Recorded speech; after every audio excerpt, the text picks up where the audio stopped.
পর্যন্ত যেগুলো ডিসকাস করা হয়েছে থার্মোডাইনামিক্স এর বেসিক ফর্মালিজম, ম্যাক্রোস্টেট মাইক্রোস্টেট এগুলো নিয়ে ডিসকাস করা হয়েছে। তারপর আমরা থার্মোডাইনামিক ইকুইলিব্রিয়াম নিয়ে ডিসকাস করেছি।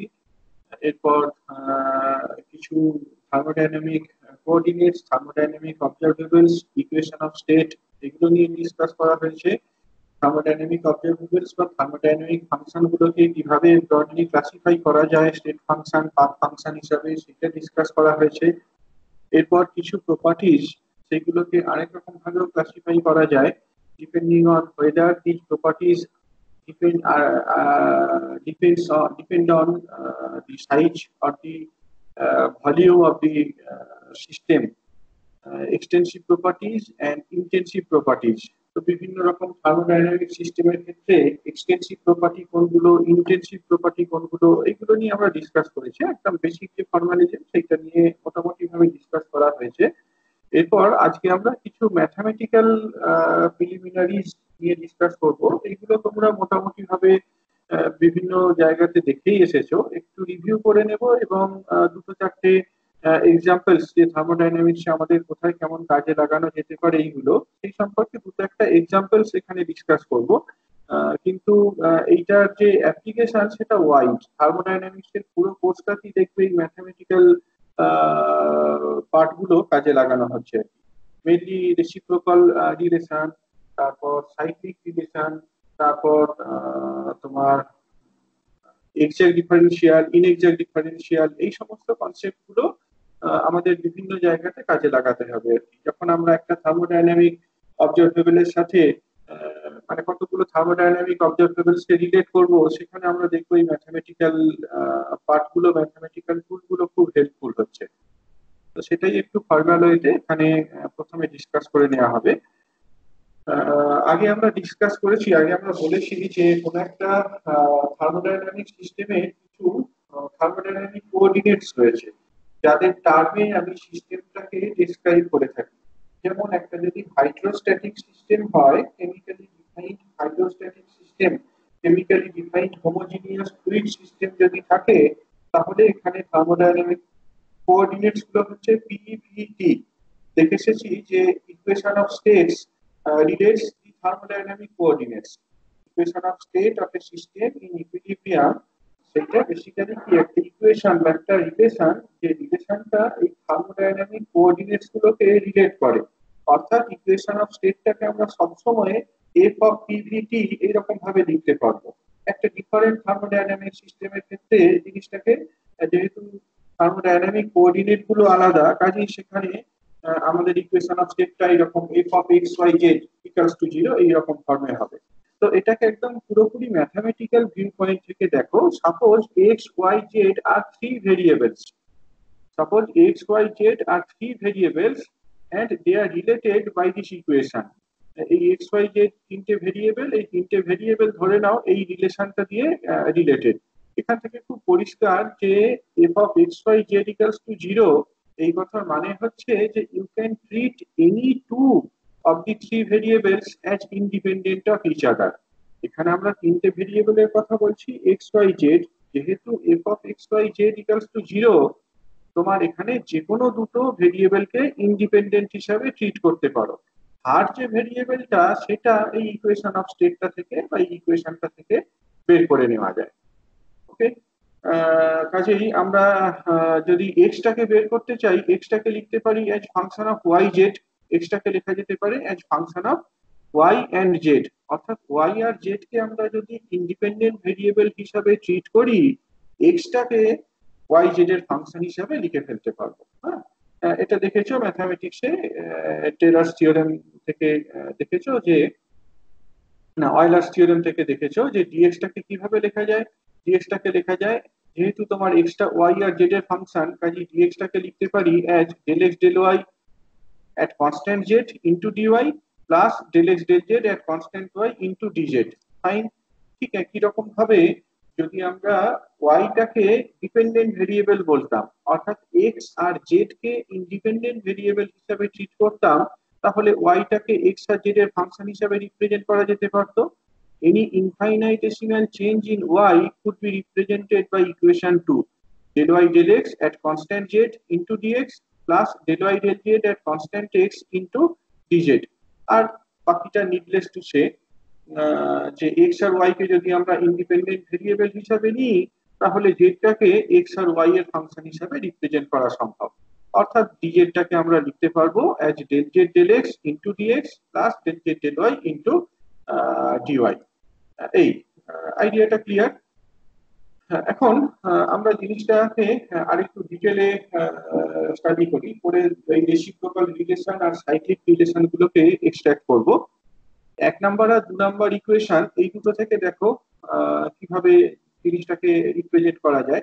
1 নাম্বার ইকুয়েশনে যে ডিওয়াইটা ছিল, 1 নাম্বার ইকুয়েশনে যে ডিওয়াই ছিল সেটা আমি এই 2 নাম্বার ইকুয়েশন দিয়ে সাবস্টিটিউট করে দিলাম। 1 নাম্বার ইকুয়েশনে ডিওয়াই যেটা ছিল সেই ডিওয়াইটাকে আমরা 2 নাম্বার ইকুয়েশনের এক্সপ্রেশনটা দিয়ে সাবস্টিটিউট করে দিলাম। যদি সাবস্টিটিউট করে দেওয়া হয় দেখো দেখতে পাচ্ছ যে এই থার্ড ব্র্যাকেটের মধ্যে যেটা রয়েছে সেটা 2 নাম্বার ইকুয়েশনের ডান দিকের টার্ম, এটা আলাদা করে আর বোঝানোর কিছু নেই। পরের টার্মটা 1 নাম্বার ইকুয়েশনে যেমন ছিল সেই রকম রইল। এবার মাল্টিপ্লিকেশন করে নিতে পারো। যদি মাল্টিপ্লিকেশন করে নাও দেখো এইটার সাথে এইটা মাল্টিপ্লাই করে এই এই জিনিসটা পাবো।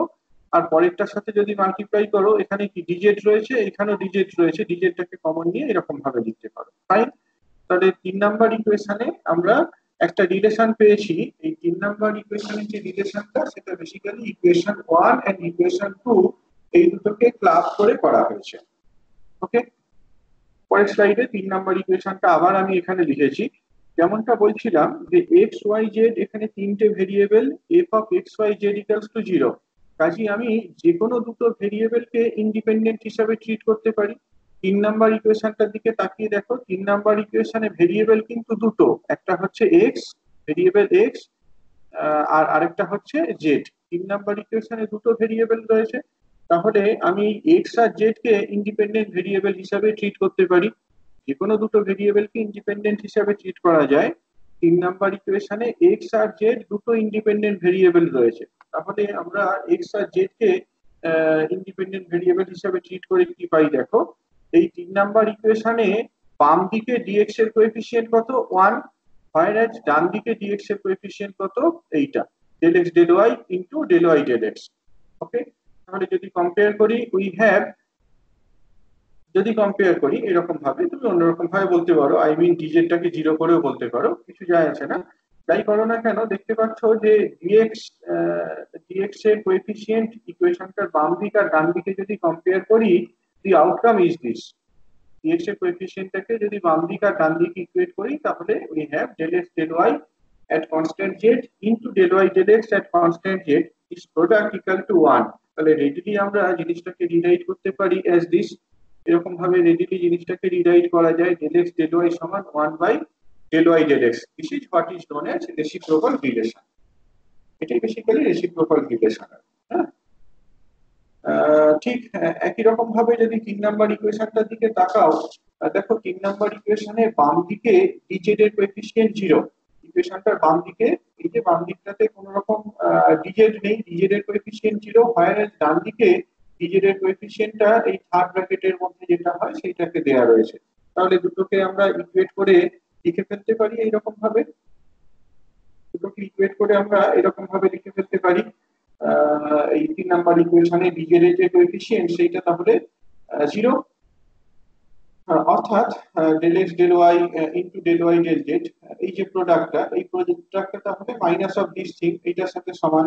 Again you can use the reciprocal relation del X del Z, এইটাকে কিভাবে লিখতে পারো 1 by del Z del X, del X del জেডটাকে লেখা যেতে পারে 1 by del Z del X. তাহলে এটাকে যদি মাল্টিপ্লাই করে দেওয়া হয় তাহলে এট দি এন্ড আমরা এই জিনিসটা পাবো। ডেল এক্স ডেল ওয়াই এটা যেমন ছিল রইলো, ডেল ওয়াই ডেল জেড এটা যেমন ছিল সেইটা রইলো, আর ডান দিকে যে টার্মটা রয়েছে ডেল জেড ডেল এক্স সেইটাকে আমি এদিকে নিয়ে চলে এলাম, del Z del X Y equals to -1। কেন সাইক্লিক রিলেশন বলছি বুঝতে পারছো, এক্স ওয়াই জেড কে সাইক্লিক ফর্মে নেওয়া হয়েছে। দেখো প্রথম যে ডিফারেন্সিয়াল ডেরিভেটিভটা partial derivative del X del Y at constant Z, তারপরে কি del Y del Z at constant X, তারপরে কি del Z del X at constant Y. এই প্রোডাক্টটা 1। ইনফ্যাক্ট আমরা এরকম অনেকগুলো সাইক্লিক রিলেশন লিখতে পারতাম। I could start with this also. যে আমি এরকম ভাবে স্টার্ট করতে পারতাম, দেখবে যে এই জিনিসটাও একই রকম ভাবে এস্টাবলিশ করা যায়। Ah, say del Y del X, del Y del X যদি বলি তাহলে কি বলতে হবে, এট কনস্ট্যান্ট জে, তারপরে কি বলবো, ডেল ওয়াই ডেল এক্স বলা হয়ে গেছে, তারপরে কি বলবো, del X del Z at constant Y, তারপর কি বলবো, ডেল জেড কি করে রইল, del Z del Y at constant X, এটা ইকুয়াল টু -1, অর্থাৎ ওয়াই এক্স তারপর X Z Z X Z Y, এই যে প্রোডাক্টটা, এই প্রোডাক্টটা যদি আমরা ক্যালকুলেট করতাম that would be equal to -1। তো এইরকম অনেক রকম ভাবে সাইক্লিক রিলেশনকে লিখে ফেলা যায় আর কি। কিন্তু সিগনিফিকেন্সটা বা তোমার ফর্মালিজমটা বুঝতে পারছো কেমন, এক্স ওয়াই জেড এইগুলোকে সাইক্লিক ফর্মে নেওয়া হচ্ছে, del X del Y del Z del Z del X, এই প্রোডাক্টটা -1। Next, exact and inexact differentials, এটাও তোমরা পড়ে এসেছো, এক্সাক্ট ডিফারেন্সিয়াল কি, ইনএক্সাক্ট ডিফারেন্সিয়াল কি। Suppose Z is function of X and Y, Z say একটা এ ভেরিয়েবল, ডিপেন্ডেন্ট ভেরিয়েবল, যেটা কিনা এক্স আর ওয়াই এর উপরে ডিপেন্ড করে। এখন আরো ধরা যাক যে এই জেড এর এলিমেন্টারি চেঞ্জ ডিজেড, এইটাকে আমরা sum M dx plus M dy এইরকম ভাবে লিখে ফেলতে পারি। এখন কখন আমরা এই ডিজেড ডিফারেন্সিয়ালটাকে এক্সাক্ট বলবো, the differential dz is said to be exact if del m del y equals to del n del x, এটা তোমরা সেমিস্টার 1 এ পড়ার সময় দেখে এসেছো। del m del y যদি del n del x এর সাথে সমান হয় তাহলে এইটাকে এক্সাক্ট ডিফারেন্সিয়াল বলা হয়। এক্সাম্পলস, এরকম একটা এক্সাম্পল নিতে পারো, ধরো ডিজেডটাকে এরকম ভাবে ডিফাইন করা রয়েছে 2xy dx plus x square dy, clearly দেখতে পাচ্ছ এটা কি ইওর n আর এইটা হচ্ছে n, তাহলে del M del Y calculate করে দেখো, ইট উইল বি 2x, একই রকম ভাবে যদি del N del X calculate করো সেটাও 2x, তাহলে this is an example of exact differential. On the other hand, if del m del y and del n del x are not same, we call the differential as the inexact differential. যদি জিনিসটা সমান না হয় তাহলে আমরা inexact differential বলবো। Examples, যদি ডিজেটাকে এরকম ফর্মে লিখি 2x square y cube into dx plus 3x cube y square into dy, এইখানে m টাকে আইডেন্টিফাই করো, this is your m and this is your n, এখানে del m del x del m del y যদি calculate করো, del m del y calculate করলে দেখতে পাবে যে এটা del n del x এর সাথে সমান নয়। ঠিক আছে, এটার মধ্যে ডিটেলে যাচ্ছি না, এটা তোমরা পড়েই এসেছো। এটার ইমপ্লিকেশনটা কি সেইটা দেখো, যদি ডিজেটা একটা এক্সাক্ট ডিফারেন্সিয়াল হয় তাহলে এই ইন্টিগ্রালটাকে যদি আমরা ইভ্যালুয়েট করি, z1 থেকে z2 পর্যন্ত ইন্টিগ্রালটাকে যদি ইভ্যালুয়েট করি, that will be simply z2 minus z1, এবং এইটা ডিপেন্ড করে না আমি ঠিক কিভাবে ইন্টিগ্রেশনটা করছি, আই মিন কোন পাথে আমি ইন্টিগ্রেশনটা করছি তার উপরে জিনিসটা ডিপেন্ড করে না। ডিজেড যদি এক্সাক্ট ডিফারেন্সিয়াল হয়, তোমরা দেখে এসেছো ডিজেড যদি এক্সাক্ট ডিফারেন্সিয়াল হয় তাহলে z1 থেকে z2 এর মধ্যে যদি আমরা ইন্টিগ্রালটা ইভ্যালুয়েট করি, কোন পাথে ইন্টিগ্রাল করা হয়েছে সেইটার উপরে ডিপেন্ড করে না। অর্থাৎ যদি একটা সাইক্লিক ইন্টিগ্রালের কথা কনসিডার করি, z1 আর z2 যদি সেম পয়েন্ট হয় তাহলে সাইক্লিক ইন্টিগ্রালটা উইল বি ইকুয়াল টু 0। এই জিনিসটা থার্মোডাইনামিক্সে একটা বিশাল সিগনিফিকেন্স রয়েছে।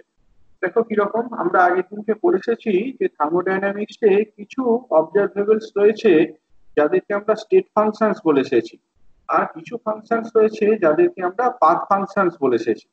স্টেট ফাংশন গুলোর ক্ষেত্রে কি হয়, স্টেট ফাংশন গুলোর ক্ষেত্রে সেই ফাংশন গুলোর যে এলিমেন্টারি চেঞ্জ বা সেই ফাংশন গুলোর যে চেঞ্জ, সেইটা ইনিশিয়াল স্টেট এবং ফাইনাল স্টেট এই দুটোর উপরই ডিপেন্ড করে।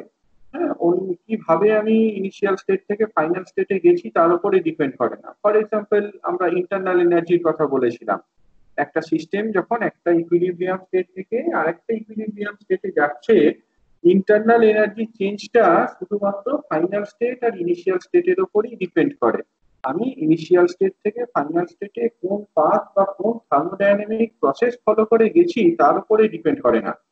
অর্থাৎ ইন্টারনাল এনার্জির যে এলিমেন্টারি চেঞ্জ, যদি আমরা ডিইউ এইরকম একটা ডিফারেন্সিয়াল ডিফাইন করি, that will be an exact differential.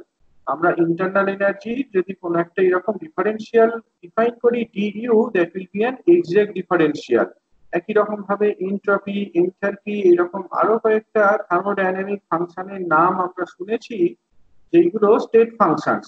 কাজে সেই ফাংশন গুলোরও এলিমেন্টারি চেঞ্জ অর্থাৎ ডিএস বা ডিএইচ এইগুলো প্রত্যেকটাই এরকম এক্সাক্ট ডিফারেন্সিয়ালকে রিপ্রেজেন্ট করছে। Okay. On the other hand, if you consider some path functions like work done or heat exchange, those are inexact differential. Path functions Kazi function গুলোর যে change সেইটা সিস্টেমের ইনিশিয়াল স্টেট ফাইনাল স্টেটের পাশাপাশি initial state থেকে final স্টেটে কোন thermodynamic process follow করে গেছি তার উপরেও ডিপেন্ড করবে। কাজেই তোমার এই যে ফাংশন গুলো সেই ফাংশন গুলোর এলিমেন্টারি চেঞ্জ, এই ফাংশন গুলোর এলিমেন্টারি চেঞ্জকে কিন্তু আমরা এক্সাক্ট ডিফারেন্সিয়ালকে রিপ্রেজেন্ট করতে পারবো না, রাদার সেগুলো ইনএক্সাক্ট ডিফারেন্সিয়াল হবে।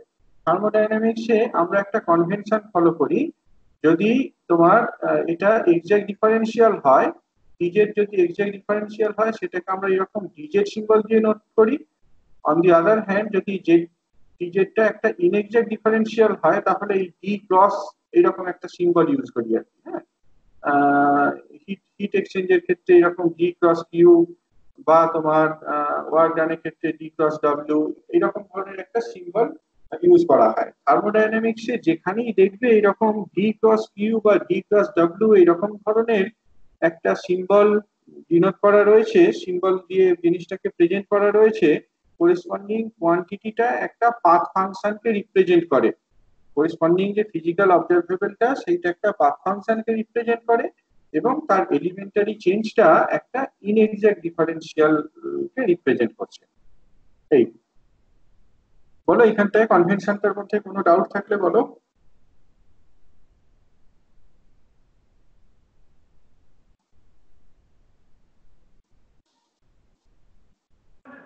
স্যার হ্যাঁ বলো কোনো ডাউট থাকলে। এক্সাক্ট ডিফারেন্সিয়ালের থেকে এই ফর্মে হ্যালো, কিভাবে আসছে আমি শুনতে পাচ্ছি না, একটু এক্সাক্ট জোরে বলো। এক্সাক্ট ডিফারেন্সিয়ালের থেকে এই ডিজেড ফর্মটা কিভাবে আসছে, ওই সময়টা আমি বেরিয়ে গেছিলাম তো বুঝতে পারিনি। একটু একটু জোরে বলো, শুনতে পাচ্ছি না। এক্সাক্ট ডিফারেন্সিয়ালের থেকে ডিজেড ফর্মটা কিভাবে আসলো? এক্সাক্ট ডিফারেন্সিয়ালের এ থেকে ডিজেড ফর্মটা কিভাবে এলো তাই বলছো? এই এই এই এই রিলেশনটা কিভাবে এলো?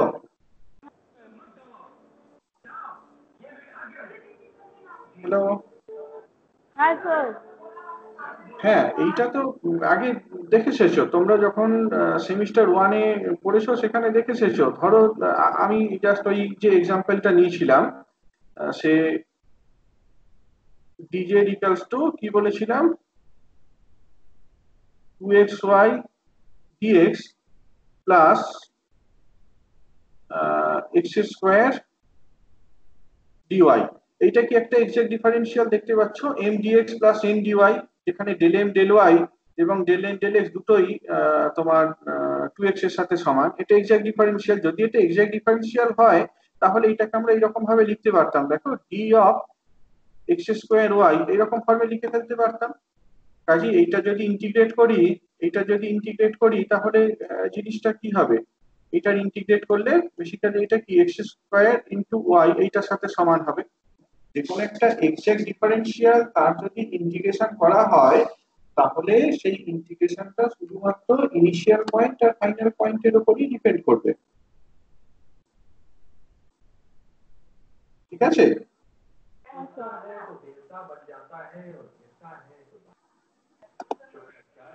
এইটাই। তারপর আর কোনো কোয়েশ্চেন?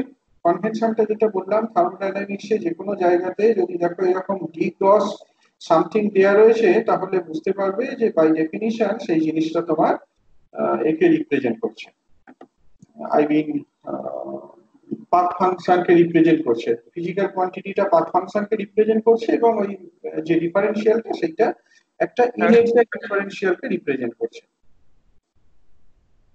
হ্যাঁ হ্যাঁ বলো। হ্যালো হ্যাঁ বলো, শুনছি। স্যার, ওই যে if dz is an exact differential, ওইখান হ্যাঁ থেকে যে ইন্টিগ্রেশনটা করলাম, সেটাকে আমি আবার ক্লোজ ইন্টিগ্রেশন কি করে দিলাম স্যার? ওই জায়গাটা একটু বুঝতে ক্লোজ পারলাম না। তো ইন্টিগ্রেশন ফার্স্ট করে দিলাম লাইনটাই না, যে ক্লোজ এক্সাক্ট ডিফারেন্ট। ইন্টিগ্রেশন করে দিলাম না, এখানে এই যে ইমপ্লয় সিম্বলটা দেখতে পাচ্ছ না, ইমপ্লয় সিম্বল ডিজেড, যদি ডিজেড এর ইন্টিগ্রালটা যদি z2 মাইনাস z1 হয়, ডিজেড এর ইন্টিগ্রালটাকে করে যদি আমরা z2 মাইনাস z1 পাই, এখন সাইক্লিক ইন্টিগ্রালের ক্ষেত্রে কি z2 আর z1 তো একই পয়েন্ট, সাইক্লিক ইন্টিগ্রালের ক্ষেত্রে ইনিশিয়াল পয়েন্ট আর ফাইনাল পয়েন্ট তো একই, তাহলে z2 মাইনাস z1 সেক্ষেত্রে সমান সাইক্লিক ইন্টিগ্রাল dz যদি করি এটা 0 হবে। আচ্ছা আচ্ছা স্যার, ঠিক আছে ঠিক আছে স্যার, বুঝতে পেরেছি। তারপর আর কারো কোনো কোয়েশ্চেন?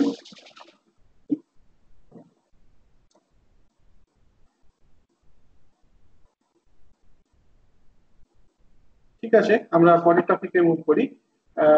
এবার দেখো থার্মোডাইনামিক্সে এর কিছু অ্যাপ্লিকেশন, হ্যাঁ, equation of state for a system of chemically defined homogeneous fluid, আমরা দেখেছি যে সেখানে থার্মোডাইনামিক কোঅর্ডিনেট গুলো পিভিটি, কাজে we have the equation of state as this function of pvt equals to 0, অর্থাৎ প্রেসার, ভলিউম, টেম্পারেচার এই তিনটে কোঅর্ডিনেটের মধ্যে যে কোনো একটাকে আমরা ডিপেন্ডেন্ট হিসাবে নিতে পারি আর কি, বাকি দুটো হচ্ছে ইন্ডিপেন্ডেন্ট। পিভিটি ফাংশন যদি 0 হয়, this is the equation of state, অর্থাৎ আমরা যে কোনো দুটো কোঅর্ডিনেটকে ইন্ডিপেন্ডেন্ট হিসাবে ট্রিট করতে পারি, বাকিটা হচ্ছে ডিপেন্ডেন্ট অন দিস টু। এক্ষেত্রে তাহলে আমরা রেসিপ্রোকাল রিলেশনটা কেমন হয় বা সাইক্লিক রিলেশনটা কেমন হয় সেগুলো বলতে পারি। আমরা দেখলাম যে যখনই এরকম ধরনের একটা ইকুয়েশন অফ স্টেট আছে, যখনই এরকম ধরনের একটা ইকুয়েশন এক্সিস্ট করছে between three variables X Y Z, এই তিনটে ভেরিয়েবলের মধ্যে যখনই এইরকম ধরনের একটা ইকুয়েশন এক্সিস্ট করছে, সেক্ষেত্রে এই সাইক্লিক রিলেশন বা এই রেসিপ্রোকাল রিলেশন গুলোকে অ্যাপ্লাই করে ফেলা যায়। ওকে, এখানে যেমন তোমার এই যে del P del V at constant টি সমান আমরা লিখতে পারি ডেল পি এট কনস্ট্যান্ট টি।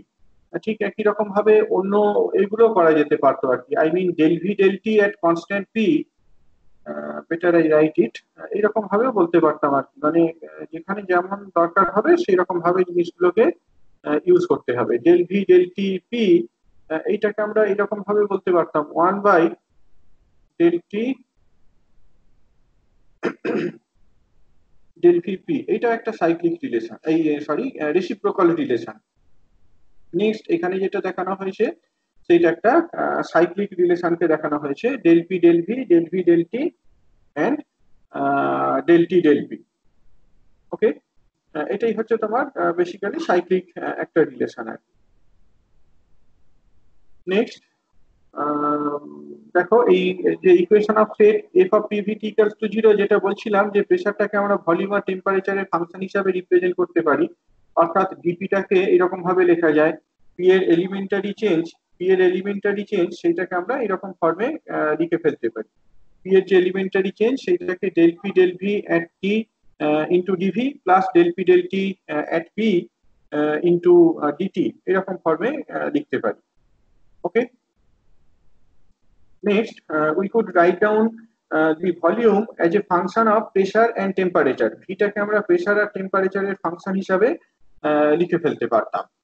কাজে ডিভিটাকে এরকম del P into DP plus del T into dT এরকম ফর্মে লেখা যেতে পারতো। অল্টারনেটিভলি আমরা টেম্পারেচারটাকেও পিভি প্রেসার ভলিউমের ফাংশন হিসাবে বের করে ফেলতে পারতাম, সেক্ষেত্রে ডিটিটাকে del P into DP plus del V into dV এরকম ভাবে লেখা যেতে পারে। এটা অন্য থার্মোডাইনামিক সিস্টেমের ক্ষেত্রে একই রকম ভাবে এই রিলেশন গুলোকে কাজে লাগানো যায়। আইডিয়াটা এটাই যে you have the equation of state as F of X Y Z equals to 0। হ্যাঁ বলো স্যার, আগের পেজটাতে একটু যাবেন? এর আগের পেজটায়? হ্যাঁ স্যার, এই প্রথমে ডিপি রিলেশনটায় ডেল টি এটা ভি এর উপর হবে না ফার্স্ট ইকুয়েশনটা?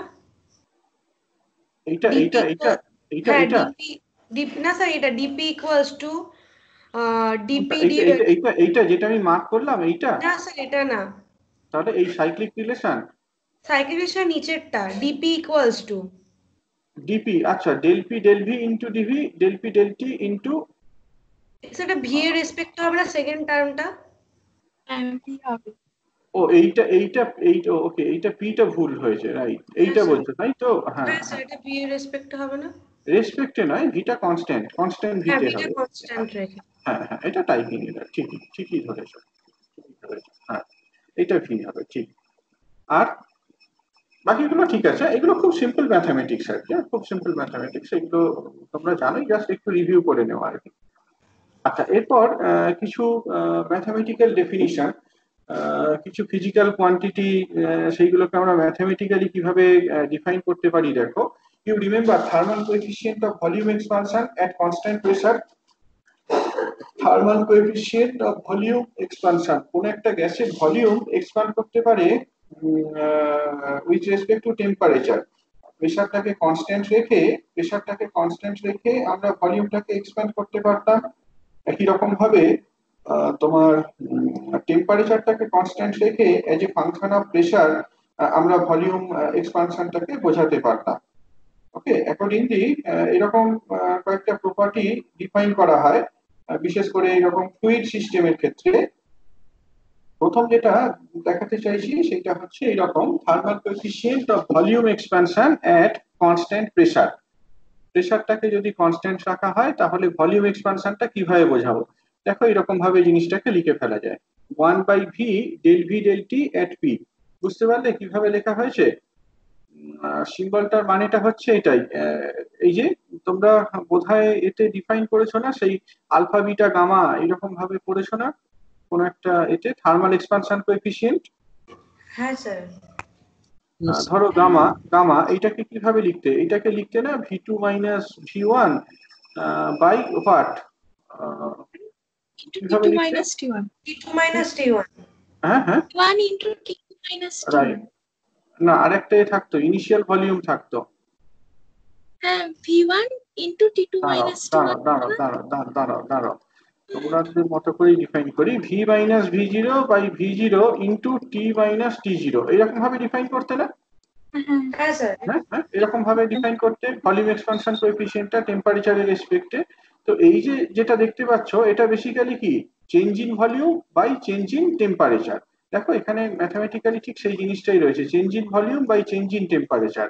আর এখানে তোমার একটা ফ্যাক্টর দেখতে পাচ্ছ, এই যে 1/v0, 1/v0 একটা ফ্যাক্টর দেখতে পাচ্ছ, সেটা এখানে কি 1/v রয়েছে। এটাই হচ্ছে ডেফিনিশন আর কি, থার্মাল এক্সপানশন কোএফিসিয়েন্ট বা thermal coefficient of volume expansion at constant pressure, যদি আমরা বলি সেটা এরকম হবে।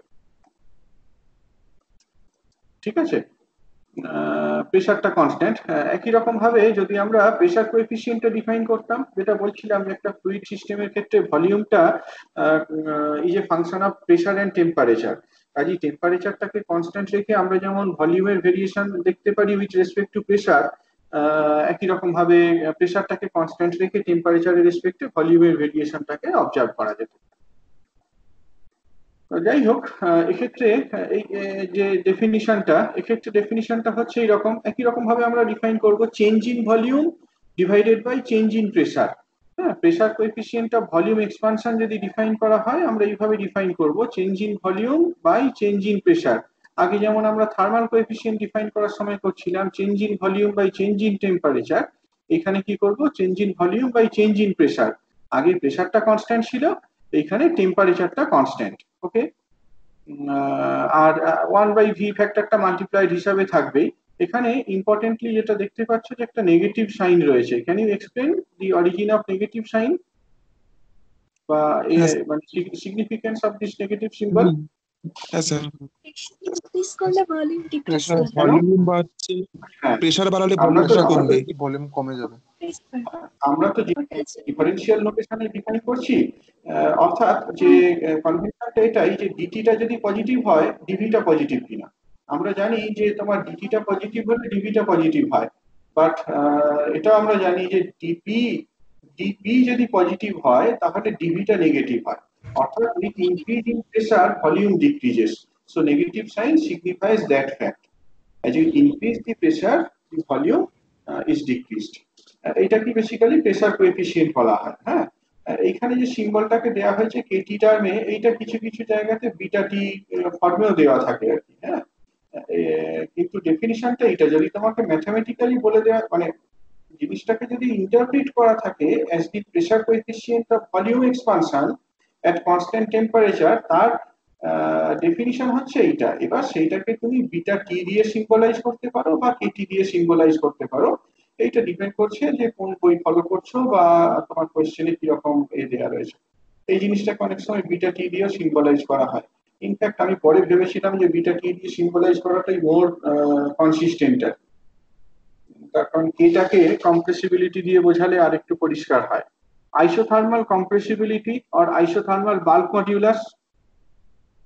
কম্প্রেসিবিলিটি অর কথাটা বরং পরেই থাক, আমরা এতক্ষণ পর্যন্ত যেটা ডিফাইন করে এসেছি সেটা বেসিক্যালি বাল্ক মডিউলাসটাকেই ডিফাইন করে এসেছি। না, ঠিকই আছে, ঠিকই আছে, বাল্ক মডিউলাসটা নয়।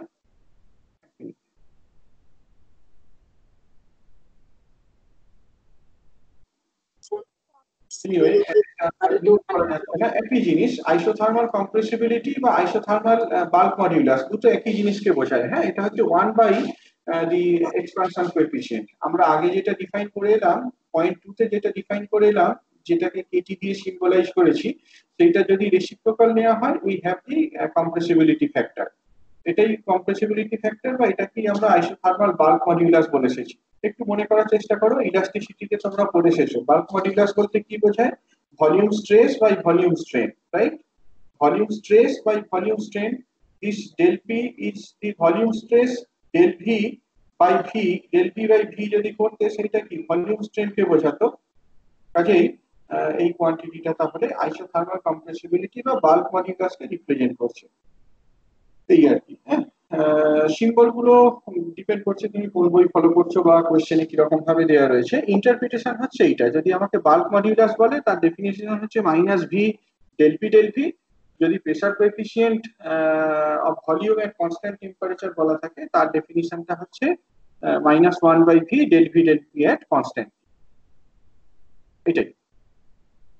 নাও let us discuss a problem.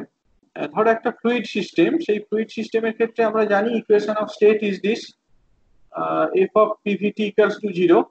কাজেই ভলিউমটাকে লিখতে পারি as function of pressure and temperature, অর্থাৎ চেঞ্জ ইন ভলিউমটাকে এরকম ফর্মে লেখা যায়, চেঞ্জ ইন ভলিউমটাকে এরকম ভাবে লেখা যায় del V del P into DP plus del V del T into DT. এবার যদি আমরা বোথ সাইডে ভি দিয়ে ডিভাইড করে দিই তাহলে এরকম কিছু একটা হয়। এবার একটু মনে করে দেখো, এই যে জিনিসটা 1/v ডেল পি, এইটা বেসিক্যালি কি মাইনাস কেটি এর সাথে সমান। Recall the definition of isothermal isothermal pressure coefficient, হ্যাঁ, বা প্রেসার কোএফিসিয়েন্ট এট কনস্ট্যান্ট টেম্পারেচার। সেইটা ডেফিনিশনটাকে ইউজ করে প্রথমটাকে রিপ্লেস করতে পারো বাই মাইনাস কেটি, আর এই যে পার্টটা রয়েছে 1/v ডেল টি, এইটা বেসিক্যালি বিটা পি এর সাথে সমান। হ্যাঁ, আর বাম দিকে যেটা রয়েছে ডিভি বাই ভি, এইটাকে আমরা লিখতে পারি as d of ln V. তো d of ln V equals to minus KT dT plus beta P into dT. একটা ফ্লুইড সিস্টেমের ক্ষেত্রে জিনিসটাকে এরকম ভাবে লেখা যায়। এখান থেকে আরো কিছুটা প্রসিড করা সম্ভব। এখন দেখেছো যে ভিটা তো তোমার বেসিক্যালি থার্মোডাইনামিক কোঅর্ডিনেটকে রিপ্রেজেন্ট করছে, পি ভি টি এইগুলো সব থার্মোডাইনামিক কোঅর্ডিনেটকে রিপ্রেজেন্ট করছে। থার্মোডাইনামিক কোঅর্ডিনেট মানে কি, তার যে চেঞ্জটা ডিভি বা ডিপি বা ডিটি এইগুলো তো সবই এক্সাক্ট ডিফারেন্সিয়াল। যেহেতু থার্মোডাইনামিক কোঅর্ডিনেটস পিভিটি, তাদের যে differential change dV dP dT এইগুলো সবই তো এক্সাক্ট ডিফারেন্সিয়াল। তো ডিভিটা যদি এক্সাক্ট ডিফারেন্সিয়াল হয়, naturally d of ln V এইটাও exact differential, because ln V এটা কি শুধুমাত্র ভি এর ফাংশন। এটা তোমার ইনিশিয়াল স্টেট ফাইনাল স্টেট তার উপরই ডিপেন্ড করবে এলএন ভি এর চেঞ্জটা। কাজেই ডি অফ এলএন ভিটা একটা এক্সাক্ট ডিফারেন্সিয়াল। যদি এটা এক্সাক্ট ডিফারেন্সিয়াল হয়, আমরা দেখেছি এক্সাক্ট ডিফারেন্সিয়ালকে যদি তোমার M dx plus N dy করে লেখা যায়, say this is your M আর দিস ইজ ইওর এন। হ্যাঁ, M dx plus N dy ফর্মে লেখা যায়। এক্সাক্ট ডিফারেন্সিয়ালের ক্ষেত্রে আমরা দেখেছি ডেল এম ডেল ওয়াই সমান del N del X, del M del Y. এখানে কি, এখানে যেটা কেটি দেখতে পাচ্ছ এইটা বেসিক্যালি ইওর এম, এটা বেসিক্যালি ইওর এক্স, এইটা হচ্ছে এন আর এইটা হচ্ছে ওয়াই, রাইট? তাহলে দেখো এই যে ডেল ওয়াই সমান ডেল এন ডেল এক্স, এইটা একটা রিলেশন। এই রিলেশনটা আমরা দেখতে পাচ্ছি যে কোনো একটা ফ্লুইড সিস্টেমের ক্ষেত্রে valid. Del KT del T at constant pressure is same as del beta P del P at constant temperature. আমরা এই দুটো প্যারামিটারের রেশিও ক্যালকুলেট করতে পারি। বিটা পি কেটি এইগুলো তো ডেফিনিশন দেওয়া রয়েছে, এই ডেফিনিশন থেকে ধরে আমরা যদি এদের রেশিওটা ক্যালকুলেট করি, we will have the value as del V del T P divided by del V del P at T. এবার এখানে দেখো আমরা বেসিক্যালি রেসিপ্রোকাল রিলেশনটা ইউজ করেছি। এই যে 1/del v del p রয়েছে সেইটাকে লিখেছি as P del V at constant টি। এরপরে আবার সাইক্লিক রিলেশনটা ইউজ করো তাহলে এরকম ভাবে রিরাইট করতে পারো, ডেল ভি ডেল টি, এই যে এইটার দিকে তাকাও,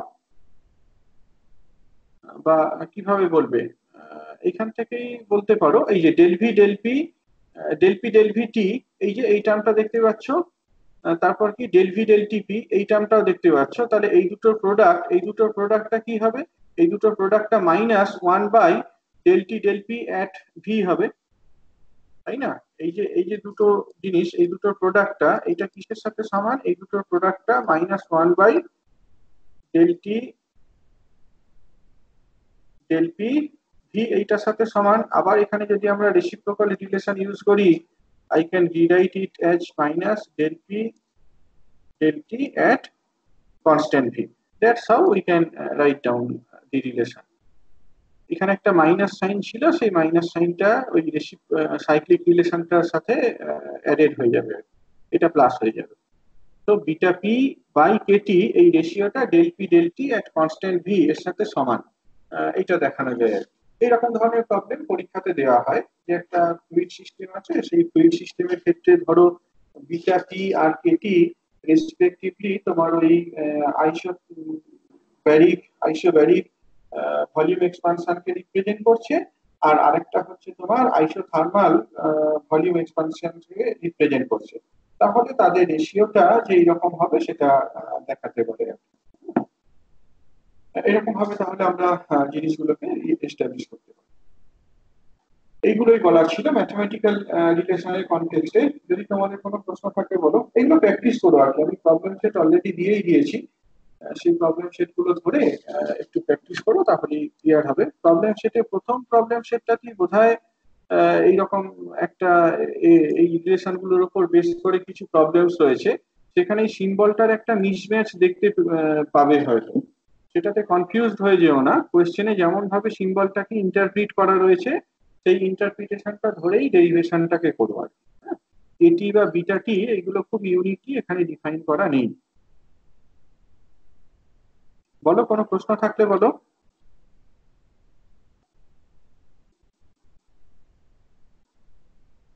প্রশ্ন আছে কিছু?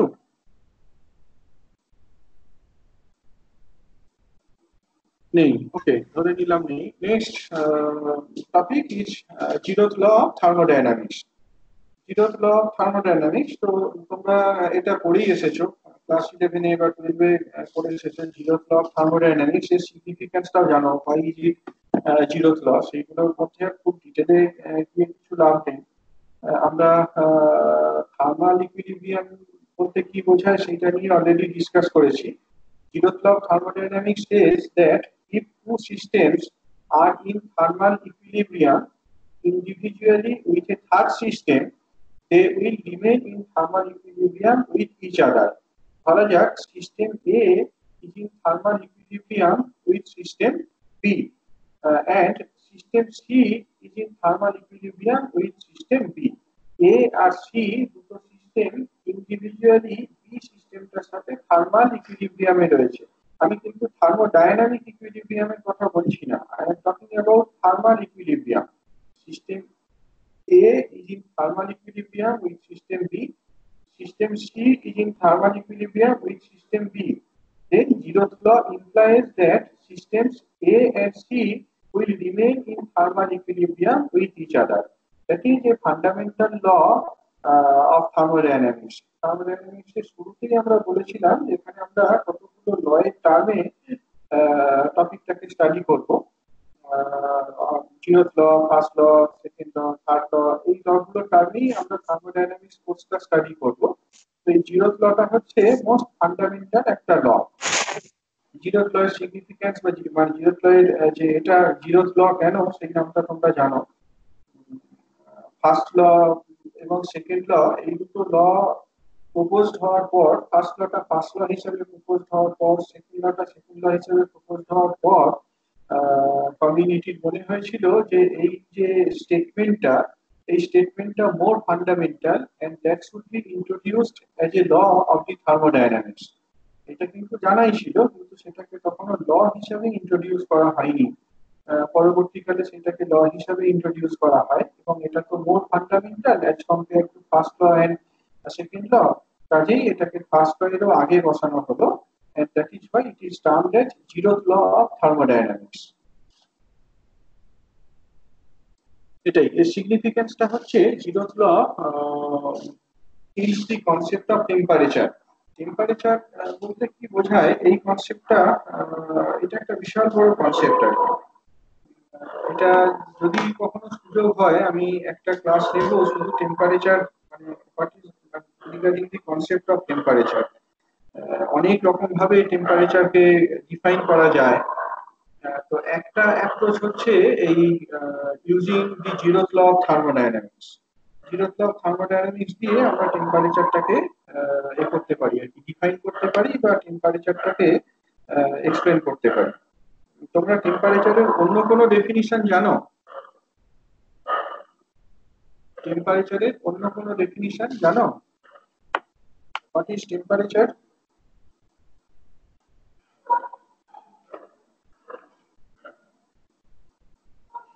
স্যার হ্যাঁ বলো। স্যার হ্যাঁ বলো। কোন একটা জিনিস কতটা ঠান্ডা বা গরম সেটা আমাকে যে জিনিসটা ধারণা দেয়।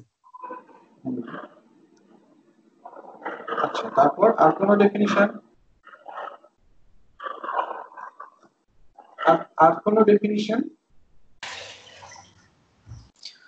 স্যার যে জিনিসটার পার্থক্যের জন্য মানে কোনো একটা বস্তু থেকে আরেকটা বস্তুর মধ্যে তাপ সঞ্চারিত হবে সেটাকে টেম্পারেচার বলবো। বলতে পারো।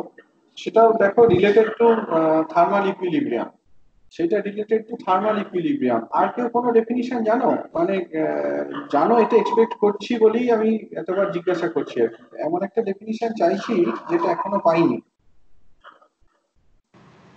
Sir average kinetic energy. হ্যাঁ সেটাই তো, কাইনেটিক এনার্জি। কাইনেটিক এনার্জি এটাই তো তোমার kinetic interpretation of temperature. Kinetic interpretation of temperature হচ্ছে এটাই, যে কাইনেটিক এনার্জি সেটা থেকে আমরা টেম্পারেচারটাকে ডিফাইন করতে পারি। ঠিক আছে, টেম্পারেচার জিরো মানে হচ্ছে কাইনেটিক এনার্জিটা zero, right? Temperature zero, I mean absolute zero, it means the kinetic energy is zero, there is no kinetic energy. ঠিক আছে, তো এটাই। যাই হোক, আমরা এখানে সেই জায়গাগুলোর মধ্যে যাচ্ছি না, আমরা এখানে বেসিক্যালি এম্পিরিক্যাল টেম্পারেচার, যেটা জিরোথ ল অফ থার্মোডাইনামিক্স এই কনসেপ্টের উপর বেস করে করা যায়, সেখান থেকে জিনিসটাকে ডিসকাস করব বা জিনিসটাকে এক্সপ্লেন করব। যেমনটা আমি এখানে বললাম যে ধরা যাক যে তিনটে সিস্টেম তোমার এইরকম ভাবে রয়েছে, যে system A is in thermal equilibrium with system B, system B is in thermal equilibrium with the system C। তাহলে জিরোথ ল ইমপ্লাই করবে যে সিস্টেম এ এবং সিস্টেম সি তারা একে অপরের সাথে থার্মাল ইকুইলিব্রিয়ামে থাকবে। ওকে, এখন এই যে জিনিসটা, যে জিরোথ ল এর যে কনসিকোয়েন্স, যে তিনটে সিস্টেমই থার্মাল ইকুইলিব্রিয়ামে রয়েছে, তাহলে নিশ্চয়ই তাদের কোনো কিছু একটা প্রপার্টি কমন, নিশ্চয়ই কোনো কিছু একটা প্রপার্টি কমন, যে কমন প্রপার্টিটার জন্য এই তিনটে সিস্টেম থার্মাল ইকুইলিব্রিয়ামে রয়েছে। From the statement of Zeroth law of thermodynamics, we can say that the system A, B, C must have some property in common, and that common property is identified as the temperature. এই common প্রপার্টিটাকে আমরা temperature বলে থাকি। এখন জিনিসটাকে দেখো কিভাবে argue করা যায় বা কিভাবে এক্সপ্লেন করা যায়। ধরে নেওয়া যাক যে সিস্টেম এ আর সিস্টেম সি থার্মাল ইকুইলিব্রিয়ামে আছে। আমি যেভাবে এখানে দেখেছি সেটাই বরং বলি। সিস্টেম এ আর সিস্টেম বি থার্মাল ইকুইলিব্রিয়ামে রয়েছে। সিস্টেম এ আর সিস্টেম বি যদি থার্মাল ইকুইলিব্রিয়ামে থাকে, তাহলে এই দুটো সিস্টেমের যে combined equation of state, system A এবং সিস্টেম বি যদি থার্মাল ইকুইলিব্রিয়ামে থাকে, তাহলে এদের কম্বাইন্ড ইকুয়েশন অফ স্টেটকে আমরা এরকম ভাবে লিখতে পারি। একটা ফাংশন, যে ফাংশনটা each of P A V A PB VB, অর্থাৎ pressure volume of system A and system B, এই প্যারামিটার গুলোর ফাংশন। যদি এইটাই ইকুয়েশন অফ স্টেট হয়, তাহলে সিস্টেম বি এর প্রেসারটাকে আমরা এক্সট্রাক্ট করে ফেলতে পারবো। সিস্টেম বি এর প্রেসারটাকে লিখে ফেলতে পারবো as the function of pressure of system A, volume of system A and system B. দেখো, প্রথম যে জিনিসটা লেখা হয়েছে তার কনসিকুয়েন্স হচ্ছে ইকুয়েশন 1। ঠিক একই রকম ভাবে যদি আমরা ধরে নিতাম যে system B is in thermal equilibrium with system C, তাহলে সিস্টেম বি আর সি এর ইকুয়েশন, যেটা দুটো কমন ইকুয়েশন অফ স্টেটটাকে আমরা এইরকম ভাবে লিখতে পারতাম, φ2 of PB VB PC VC equals to 0, অর্থাৎ pressure of system B would be written in terms of equation 2. Pressure of system B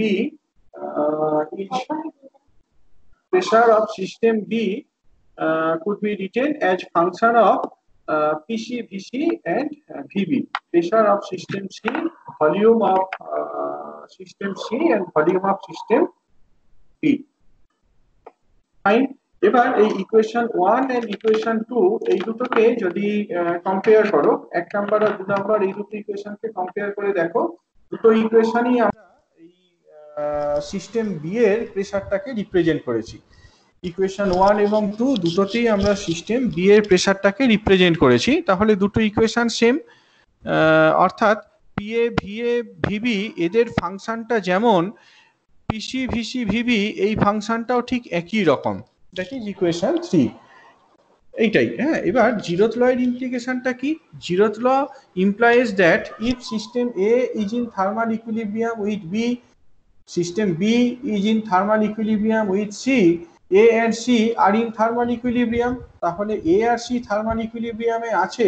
zeroth law এর কনসিকুয়েন্স আমরা এই এ আর সি এর জন্য এরকম একটা ইকুয়েশন অফ স্টেটকে লিখতে পারি, φ3 P A V A PC VC equals to 0, অর্থাৎ একটা ফাংশন পি এ ভি এর যে ফাংশন সেইটাকে আমরা পিসি ভিসির ফাংশন হিসাবে সেপারেট করতে পারতাম। ওকে, এবার এই 3 নাম্বার আর 4 নাম্বার এই দুটোকে কম্পেয়ার করো। দেখো, সিস্টেম এ বি এর সাথে থার্মাল ইকুইলিব্রিয়ামে আছে, সিস্টেম বি সি এর সাথে থার্মাল ইকুইলিব্রিয়ামে রয়েছে। তার ম্যাথমেটিক্যাল কনসিকুয়েন্স যেটা 3 নাম্বার ইকুয়েশনে রিপ্রেজেন্ট করা হয়েছে, whereas জিরোথ ল এর ইমপ্লিকেশনটাকে আমরা 4 নাম্বার ইকুয়েশনে রিপ্রেজেন্ট করেছি। তো ন্যাচারালি কনসিকুয়েন্সটা তো একই রকম হবে। Equation 3 and equation 4 should be identical, অর্থাৎ ইকুয়েশন 3 তে ভিবিটা এমন ভাবে অ্যাপিয়ার করে বোথ সাইডে যাতে করে ইট গেটস ক্যান্সেলড, অর্থাৎ ইকুয়েশন 3 এর বাম দিকে শুধুমাত্র আমরা একটা ফাংশন পাই যেটা পি এ আর ভি এর উপরে ডিপেন্ড করে, whereas ডান দিকে একটা ফাংশন পাই যেটা পিসি আর ভিসির উপরে ডিপেন্ড করে। এবং the fact is that the function of PAVA is same as the function of PCVC. এটাই। অন দি আদার হ্যান্ড আমরা যদি ধরে নিতাম যে সিস্টেম এ সিস্টেম সি এর সাথে থার্মাল ইকুইলিব্রিয়ামে আছে এবং সিস্টেম বি সিস্টেম সি এর সাথে থার্মাল ইকুইলিব্রিয়ামে রয়েছে ইন্ডিভিজুয়ালি, তাহলে জিরোথ ল অফ থার্মোডাইনামিক্স কি ইমপ্লাই করতো? Zeroth law of thermodynamics imply করতো যে system A and system B এরা দুজন থার্মাল ইকুইলিব্রিয়ামে রয়েছে, অর্থাৎ function of P A V A আর ফাংশন অফ পিবি ভিবি এই দুটো সমান হতো। আগে আমরা দেখে এলাম যে function of P A V A function of PC ভিসির সাথে সমান, এখন আমরা দেখলাম function of P A V A function of PB ভিবির সাথে সমান। তাহলে এই তিনটে ফাংশনই same. Function of P A V A is same as function of PB VB and this is same as the function of PCVC. So we conclude that for every system there exists a function of its state variables such that the numerical value of the function is same for all systems which are in thermal equilibrium with each other. যেহেতু এইগুলো সমান, কাজে এই যে জিনিসটা এটা কি just একটা তোমার কনস্ট্যান্ট, হ্যাঁ, একটা কনস্ট্যান্টের সাথে সমান। এই কনস্ট্যান্টটাই হচ্ছে সাম থিটা। হ্যাঁ, সামথিং মাল্টিপ্লাইড বাই থিটা, এই জিনিসটাকে বেসিক্যালি টেম্পারেচার বলা হয়। দি কমন ভ্যালু থিটা, কেটাকে তুমি বাদও দিতে পারো, ইনফ্যাক্ট এটাকে ওই ফাংশনগুলোর মধ্যেই অ্যাবজর্ব করে নিতে পারো। পিএভি এর ফাংশন, পিভিভি ফাংশন, পিসিভিসি ফাংশন প্রত্যেকটাই তাহলে একটা কমন প্যারামিটার, কমন ভ্যালুর সাথে সমান, যেটা কিনা থিটা টেম্পারেচার দিয়ে রিপ্রেজেন্ট করা হচ্ছে। The common value theta of this functions is called the empirical temperature. এইরকম ভাবে আমরা টেম্পারেচারটাকে ডিফাইন করতে পারি। অর্থাৎ আমরা বলতে পারি যে দুটো সিস্টেম বা তিনটে সিস্টেম যদি থার্মাল ইকুইলিব্রিয়ামে থাকে, তাদের মধ্যে যে প্রপার্টিটা কমন সেই প্রপার্টিটার নাম হচ্ছে টেম্পারেচার। একাধিক সিস্টেম যদি থার্মাল ইকুইলিব্রিয়ামে থাকে তাদের একটা কমন প্রপার্টি থাকবে, সেটাই আমরা বেসিক্যালি এই রিলেশনটাতে দেখলাম। একাধিক সিস্টেম যদি থার্মাল ইকুইলিব্রিয়ামে থাকে তাহলে তাদের একটা কমন প্রপার্টি থাকবে, সেই কমন প্রপার্টিটাকে আমরা টেম্পারেচার বলছি। তো temperature may be defined as a function of state of a system such that it takes the same value for all systems in thermal equilibrium with one another. Someone of you defined the temperature. একটু আগে কেউ একজন তোমরা টেম্পারেচারকে define করলে যে temperature হচ্ছে এমন একটা প্রপার্টি যেটা রিপ্রেজেন্ট করে যে তোমার কোন একটা বডি অন্য একটা বডির সাথে যদি থার্মাল কন্ট্যাক্টে থাকে তাহলে সেই বডিটাকে হিট দেবে কি সেই বডি থেকে হিটটা এক্সট্রাক্ট করবে। তাহলে বুঝতেই পারছো যে when the temperature between the bodies becomes same, there will be no heat exchange. সেই সিচুয়েশনটা কি আমরা থার্মাল ইকুইলিব্রিয়াম বলে এসেছি। তাহলে দুটো বডির মধ্যে থার্মাল ইকুইলিব্রিয়াম থাকার অর্থ তাদের এই টেম্পারেচার একটা প্রপার্টি কমন, সেই প্রপার্টিটার নামটাই হচ্ছে temperature. That is an alternative definition of temperature. টেম্পারেচারকে অনেক রকম ভাবে ডিফাইন করা যায়, আমরা এখানে যে ডেফিনিশনটা দিলাম that follows from zeroth law of thermodynamics, that follows from the concept of thermal equilibrium. বলো কোনো প্রশ্ন থাকলে। স্যার একবার এই আগের স্লাইডে যে লাস্ট লাইনটা না, এটা বুঝতে পারলাম না। কোনটা? আগের স্লাইডে 4 নাম্বার ইকুয়েশনের পরের লাইনটা। 4 নাম্বার ইকুয়েশনে এই যে দেখো, যদি সিস্টেম এ বি এর সাথে ইকুইলিব্রিয়ামে থাকে আর সিস্টেম বি আর সি ইকুইলিব্রিয়ামে থাকে, তার কনসিকোয়েন্স কি 3 নাম্বার ইকুয়েশনটা? হ্যাঁ হ্যাঁ। সিস্টেম এ তোমার দাঁড়াও,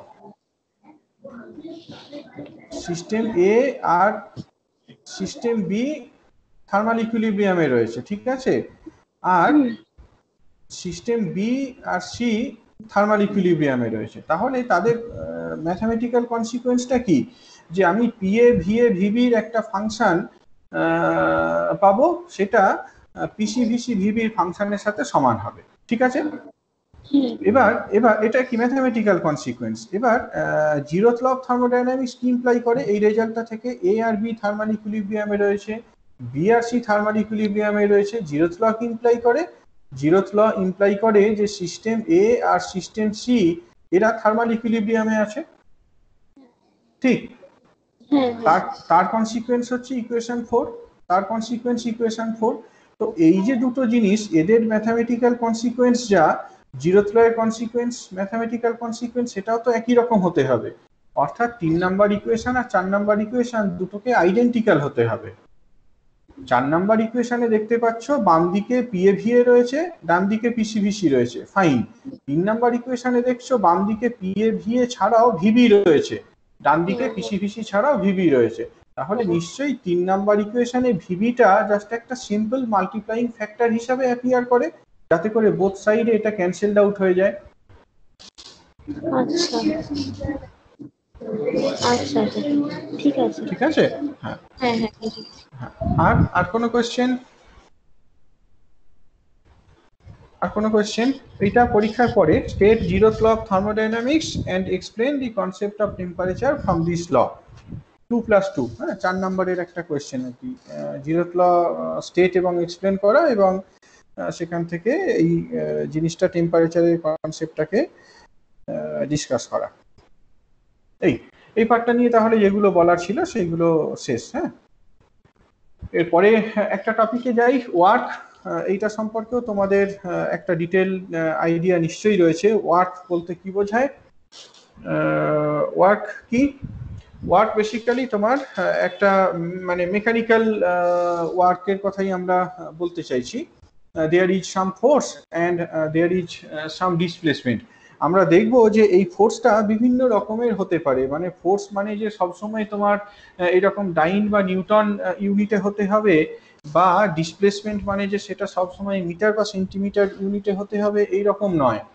you remember the work done to magnetize an object. You remember the work done to polarize an object, right? এরকম বিভিন্ন জায়গাতে ওয়ার্ক ডান ক্যালকুলেট করে এসেছে। তাহলে ওয়ার্ক ডান বলতে বেসিক্যালি চেঞ্জ ইন এনার্জিকে রিপ্রেজেন্ট করা হচ্ছে আর কি, যেটা তোমার সিস্টেমের কনফিগারেশন চেঞ্জের জন্য অ্যারাইজ করছে। ওয়ার্ক ডান বলতে একটা সিস্টেমের এনার্জি চেঞ্জের কথা বোঝানো হচ্ছে, যেটা অ্যারাইজ করছে because of the configuration of the system is changed. যাই হোক, সেরকম ফর্মাল ডেফিনিশনের মধ্যে আমার গিয়ে কিছু লাভ নেই, এটা জানোই। হ্যাঁ হ্যাঁ বলো। স্যার বলছি আমাদের না মানে কলেজের ক্লাস আছে 10টা থেকে, তো কি লিভ করে যাব? এই রে, সবারই? মানে আমাদের বেতনের যারা। না স্যার আমাদের আছে বেতনে। ও, তাহলে কি আমরা পরের ক্লাসটা করব, একটু আগে থেকে করব, 8:30 থেকে, মানে এই তোমাদের কলেজের জন্য ইনফ্যাক্ট আমাকে মানে বুধবারে